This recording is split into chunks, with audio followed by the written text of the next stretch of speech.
Hello, good evening, and welcome to Varsity Maine Live for the Portland Press Herald. I am Travis Lazarzik. We are sponsored by Central Maine Power. Tonight, I am joined by colleagues from the Forecaster, Michael Hoffer, and from the Portland Press Herald, Drew Bonifant. Guys, thanks for being with us. Thanks for having us. Okay. Our guest tonight recently won her second straight Class B state title in golf. She's joined by her father, and they also won a team title as well this weekend. Jade and Harry Haylock. Guys, thanks for being with us. Thank you for having us. Thanks for having us. Let me start with you, Jade.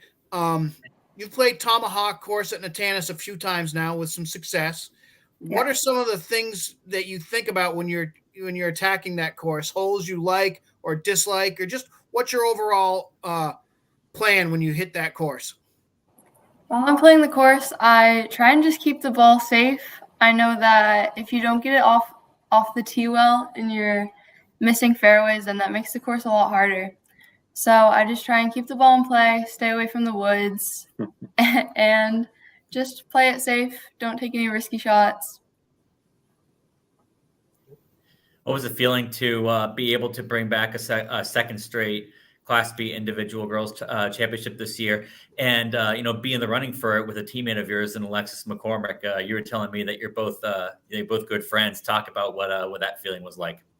Yeah, it's awesome to win again. It feels great, and it's great to compete with Alexis. We're friends both on and off the course, very competitive with each other, and I'm very thankful that I was able to give my team a good number and lead our way to the championship. You shot an 80 in that round to help lead Levitt to the team championship as well. And one thing I was talking to you about after that match, I don't know if I can't remember if I got into the story or not, but was that your game was. I remember you around the time of the women's AM, game was kind of scuffling around a little bit. You seemed to be being frustrated about it. What led to that turnaround to get your game to a point where you could be playing really well in championship settings? I think that I just had a bit more of a clear head, and I was more open to trying new things. I changed my swing a bit.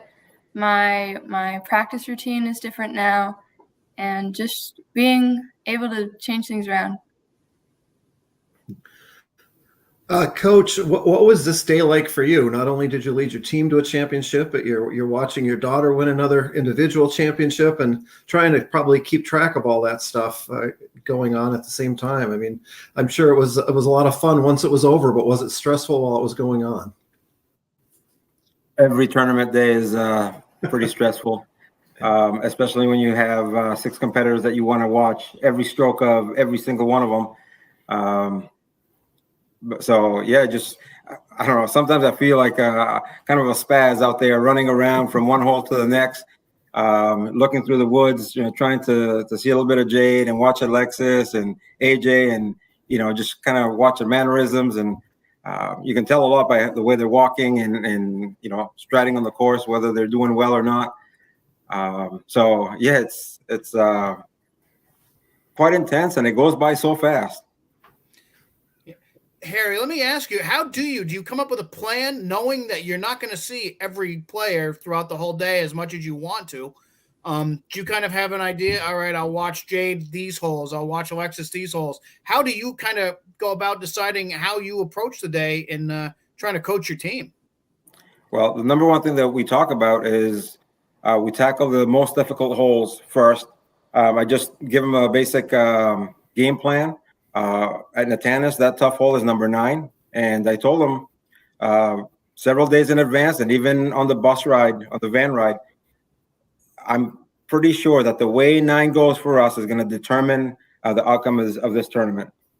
If we're able to get pars and bogeys on 9, more than likely the championship will be ours, because it's easy to blow up on that hole.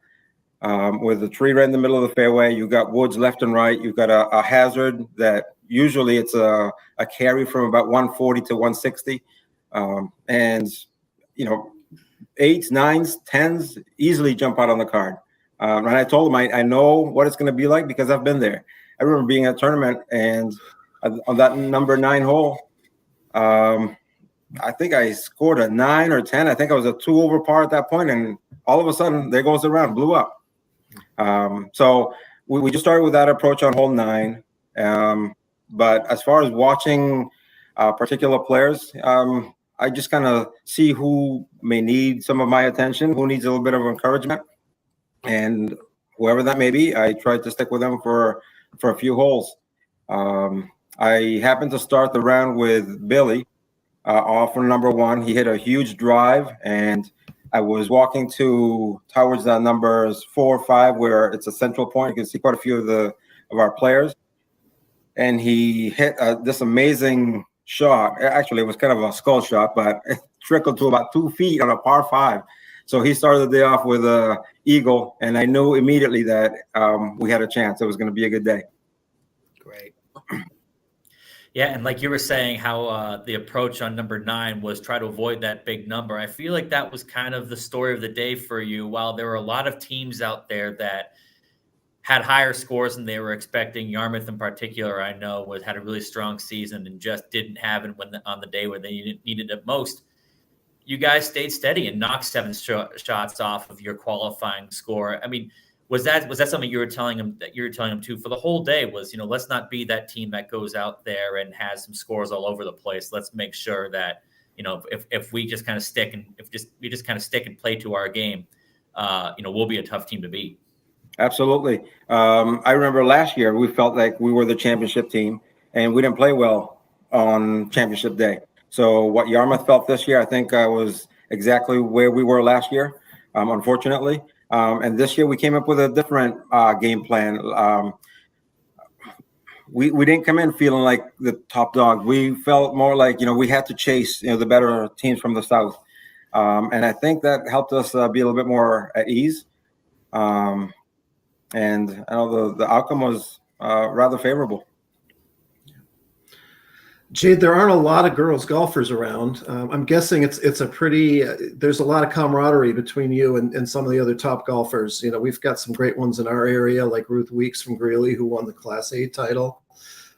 Just talk about that. I mean, there's not a ton of you, but I'm guessing that those of you that are kind of at the elite level are pretty close and maybe a little competitive too.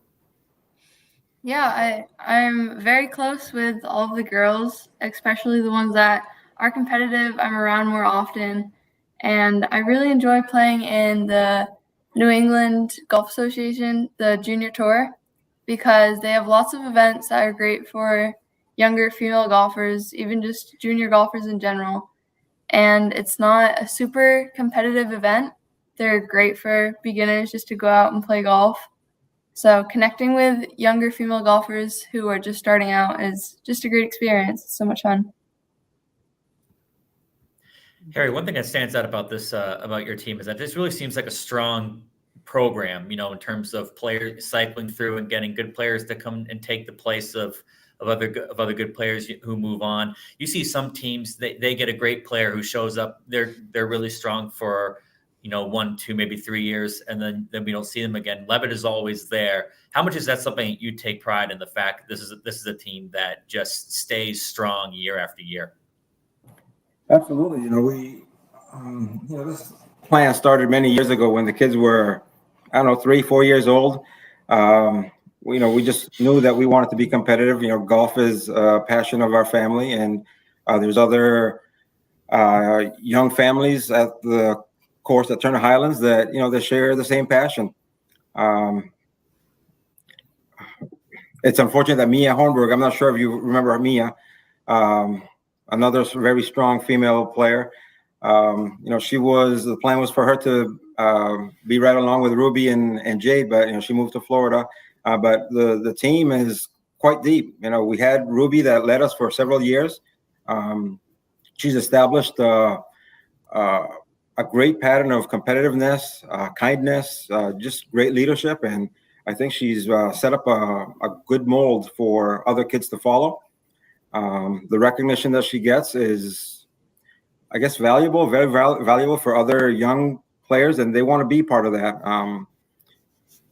So it just helps having a great leader, and the notoriety that Varsity Maine and Sun Journal and Portland Press, the exposure that you give to the golfers. I say, you do a pretty good job with the Levitt team, and that encourages other kids in the community to keep working, to stay a few hours after practice, hit that extra putt. And as a result, we have a pretty good squad, and that's going to continue for at least a couple more years. Great. Okay, the golf season in Maine is certainly a sprint. Very short season, but you guys made the most of it. Harry and Jade Haylock, thanks for joining us tonight on Varsity Maine Live, and congratulations. Thank you. Thank you so much for having us, guys. Thank Appreciate you. it. Thanks for your time. All right, we have Athletes of the Week. We will begin with Muhammad Nadal from Edward Little Boys Soccer. He scored 3 goals in Friday's 6-0 win against Levitt, and another on Saturday in a key 2-1 win over Camden Hills, and then 3 more in Tuesday's 3-0 win against Bangor as the A North leading Red Eddies improved to 11-0-1. Danielle Emerson from Biddeford Volleyball. She recorded 8 kills and 9 aces as the undefeated Tigers beat Noble in straight sets. Trenton Hutchinson from Deergo Football. Hutchinson scored 4 touchdowns and intercepted 3 passes in the Cougars' 51-20 win over Telstar.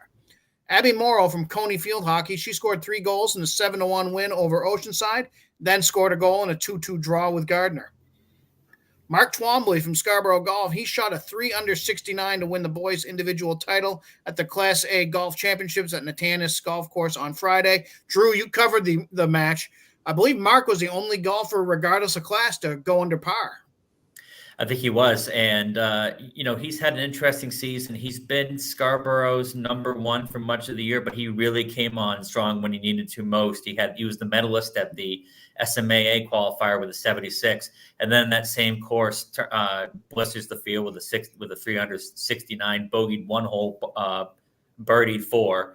And he has a really interesting story. He has a condition called edema that causes fluid to build either in his lower legs or in his feet, in the bones there. And because of that, when fluid builds in your muscles, they can stretch and expand. When it builds in your bones, that's a much tougher situation. So he has to ride a cart when he plays, but and wear a walking boot when he's not playing golf. It's really been a struggle for him this fall, but obviously he's been able to prevail through it on the golf course.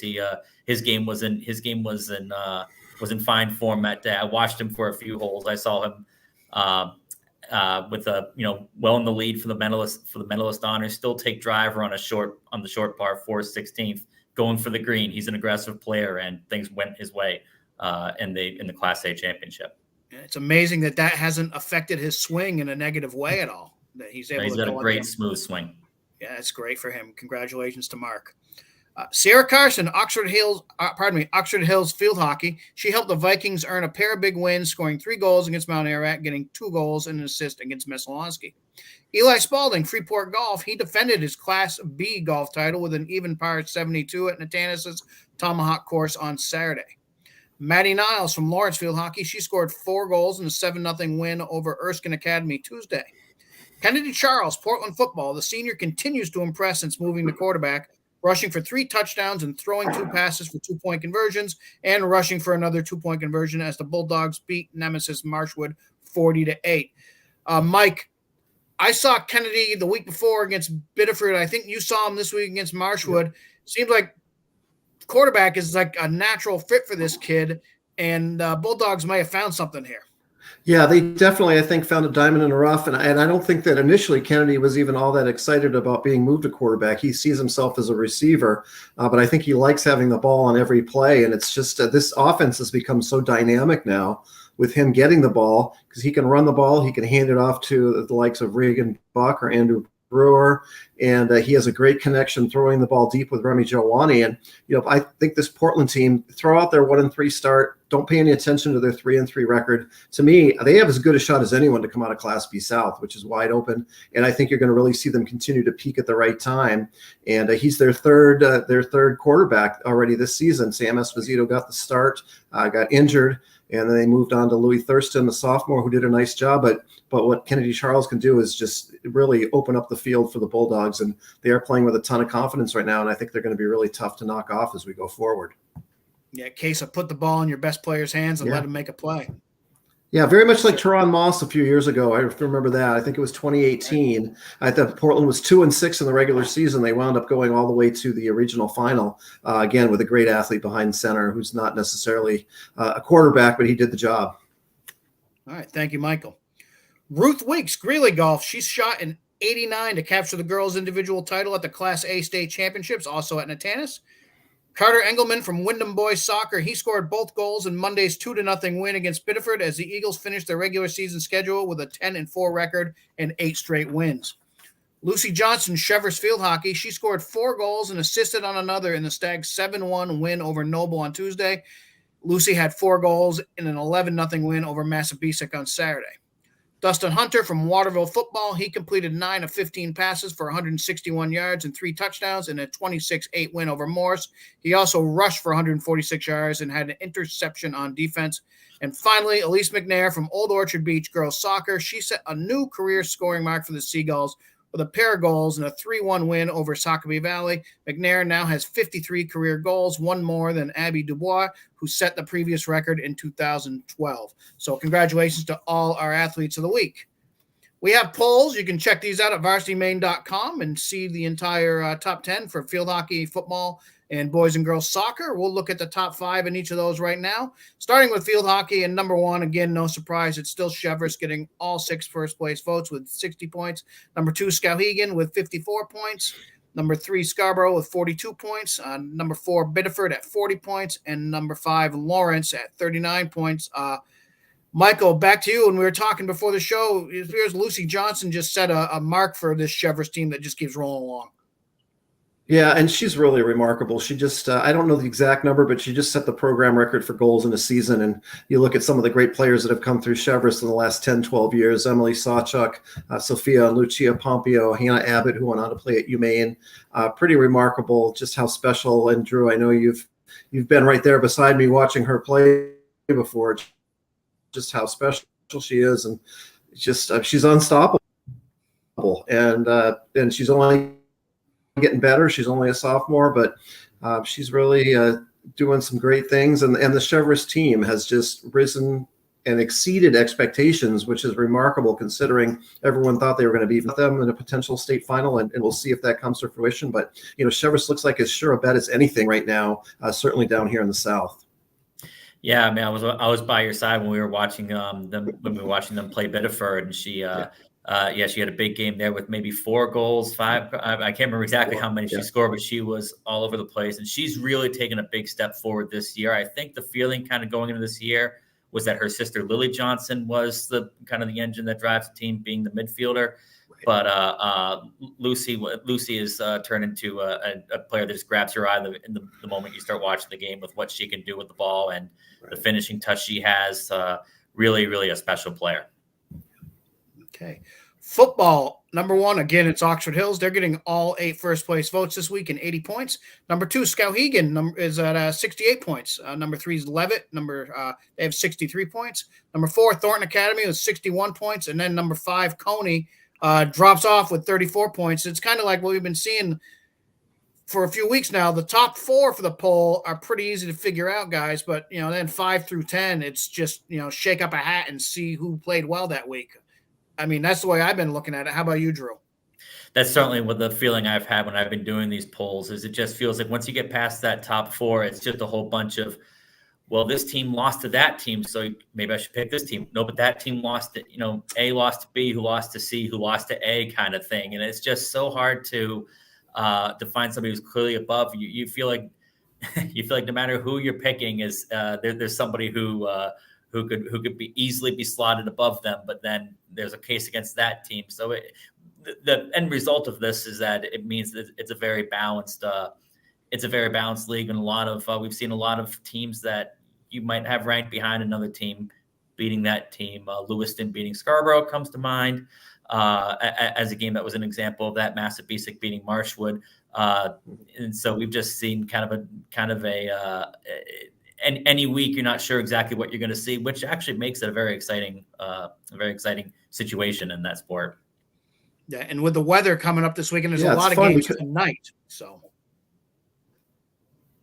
yeah, it's going to be an equalizer. It's just fun to have competitive games. Mm-hmm. Right. Yeah. Okay. Certainly, that was the aim of the schedule makers before this season, and Right. I don't know. We'll see. We'll see when people talk how much the schedule is factored into that. But if it's whether it's causation or coincidence, that seems to be what's taking place. Definitely. Okay, the girls' soccer, number 1, Scarborough with 6 first-place votes and 69 points. Number 2, Gorham picking up a first-place vote and 62 points. Number 3, Cape Elizabeth, they keep rolling in Class B with 57 points. Number 4, Brunswick, 47 points and coming off a big win over their KVAC A rival Mount Blue last week. And number 5, Wyndham, the defending Class A state champs, slide in there with 38 points. We've been saying it all season, Michael. The Class A South tournament's going to be really tough, even with looks like going to be 2 undefeated teams with Scarborough and Gorham heading into that. Yeah, and interestingly enough, they don't play during the regular season. So if they do meet, it probably wouldn't be until the regional final, which would be on a neutral site, which would make for a great game. But I can guarantee you that Double Bell's Wyndham Eagles are going to have something to say about that. And they're a team that lost early in the year. They lost by a goal at home to Scarborough. They lost to Gorham. They haven't lost since. They're really starting to put it together. So I think those 3 teams, it's going to make for a very compelling late rounds of the playoffs when we get into late October, even early November. And Marshwood and Chevers are going to be in the mix too, I think. Absolutely. Yeah, I agree. And then, Cape Elizabeth, I just marvel over how they keep this going. Emily Supple and Maggie Cochran, who were guests on our show last year, 2 of the best players in the state, gone on to play in college. We thought Cape was going to come back to the pack. They haven't at all. And they just continue to roll. So they look solid. I know Yarmouth would love a third crack at them in the regional final. And Greeley might be a team to keep an eye on as a dark horse. Sure, definitely. Okay, and finally, boys soccer. Number 1, Scarborough picks up all 7 first-place votes and 70 points. Number 2, Edward Little with 62 points. Number 3, Cape Elizabeth with 51 points. Number 4, Mount Ararat at 43 points. And we have a tie at number 5 between Gorham and Lewiston with 30 points. Scarborough, we kind of expected to be there. EL's kind of just quietly become the top team in KVACA, guys. Yeah, right in the neighborhood of that Lewiston team that's been successful for all these years running. I mean, it's been they've been right near the top of that poll that we do for a while, and it just seems like a strong team in all facets. It's gonna be a team that's gonna be tough to knock off once these Class A playoffs get rolling. Yeah. And then in the South, I mean, Scarborough has kind of separated themselves. I think we were talking all year about how much parity there is. And I was talking to another coach here in the last couple of days, and he said, Scarborough's clearly the team to beat. But after that, you take teams 2 through 12, and you could literally, any team could beat anyone on a given night. Can someone do what Marshwood did last year and win 3 or 4 games in a row? That's the question. But this is the best Scarborough team probably in 7-8 years. And they, for Scarborough, they're on a drought right now. They haven't won a title since 2013. They haven't been in a state game since 2015. This team is very hungry. They're very balanced, and they're very, very talented. And I think they're going to be tough to knock off, even with so many other really strong teams in that region. Yeah, with a school like Scarborough with such a soccer tradition, that's 8 years, 7 years. It's an eternity. Yeah, a long time. Okay, games to watch. Like I said earlier, there's a lot of football games going on tonight. One that I'm going to check out tomorrow night, as far as I know, is still on. York at Cape Elizabeth in Class C South. York lost opening week to Levitt. Pretty bad, 50-0. Haven't lost since. They're 5-1. Cape Elizabeth is 4-2, coming off a 21-20 loss at Levitt, the only team that stayed within any range of Levitt. So I'm interested to see what happens there. A girls' soccer game on Monday that drew my eye is in Class C South. Halldale's undefeated at 12-0. They're going to Mount Abram, who's 9-2-1. Halldale won the first match between these schools 5-0. But Mount Abram, I don't know if they can climb into 1 or 2 in Class C South, but they can certainly solidify themselves as number 3 if they were to knock off the Bulldogs. Drew, what's catching your eye for games coming up? The Skowhegan Thornton Academy football game is going to be a really good mix with a really high flying Class B team, and obviously Thornton Academy has just been the benchmark for success in Class A. So we'll see just how Skowhegan matches up against the highest level of competition they've played yet. I mean, if this game against Thornton is a game that either they win or it's just kind of a couple point difference, it's really going to feel like Skowhegan is the team to beat in Class B overall if they haven't shown themselves to be that already. And then another game is just the rivalry game, the longest running rivalry in the state, Coney Gardner. I can't ignore that game with my Central Maine roots. It goes back to 1892. It's always a game that gets the kids amped up, whether it's a preseason game, whether it's a regular season game, or especially now at kind of the end of the season. That's when that game should be played. Coney is top 5 team in our poll, I believe. They've had a really strong season, but Gardner has had some big wins this season too. So I'm expecting that to be a pretty fun game. The battle of the boot. That's right. Winner gets that giant boot. So, Michael, how about you? What games are you looking forward to? So tomorrow night, Scarborough and South Portland are playing in football, and the Red Riots have been very streaky this year. They won their first 2, then they lost 2, now they've won 2 in a row. How do they match up against a team from a bigger class in Scarborough, who might be the 3rd best team behind the TA and Oxford Hills in Class A? I certainly think they are. So this is kind of a pivotal late season battle. Saturday, Cheverus, which no one's talking about them. They've come back to 11-man from after winning the 8-man title last year. They've won 5 games in a row. I had a big win against Wells a couple weeks back. They host Leavitt, and Leavitt's going to be fired up coming in after that almost loss. They barely did enough to beat Cape. So Cheverus will have their hands full, but I think if the Stags can be competitive, that's going to bode very well for them. And then the boys soccer season ends Tuesday with a pair of terrific games. You got Waynfleet, the 3-time defending Class C champion, hosting Yarmouth, the 2-time defending Class B champ. The Flyers looking good as always. Miles Cully, their senior standout. He scored 3 goals today. He has 31 for the season. He's now the program's all-time leading scorer. Yarmouth might be a little more vulnerable than they've been in the past, and they're chasing Cape right now, but they're going to be solid. And then Tuesday night, Scarborough hosts Deering in what should be a terrific season finale. Scarborough will probably be looking to go 14-0 at that point. Deering, they just gave their coach Jill Costigan. He's the 100th career victory the other day. They'd love to finish strong because they've struggled a little bit here in the last couple of weeks. So things are starting to take shape a little bit. We're starting to get a better idea of just who's going to go where, but the fun is just beginning, guys. Yeah.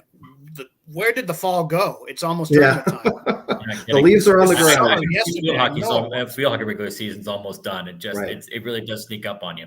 It does. And all right. Well, we'd like to remind everyone to check out varsitymaine.com for all your high school sports needs in the state of Maine. Check out pressherald.com, forecaster.com, centralmaine.com, sunjournal.com, timesrecord.com. Anything you could ever want for high school coverage, you'll find it at those spots.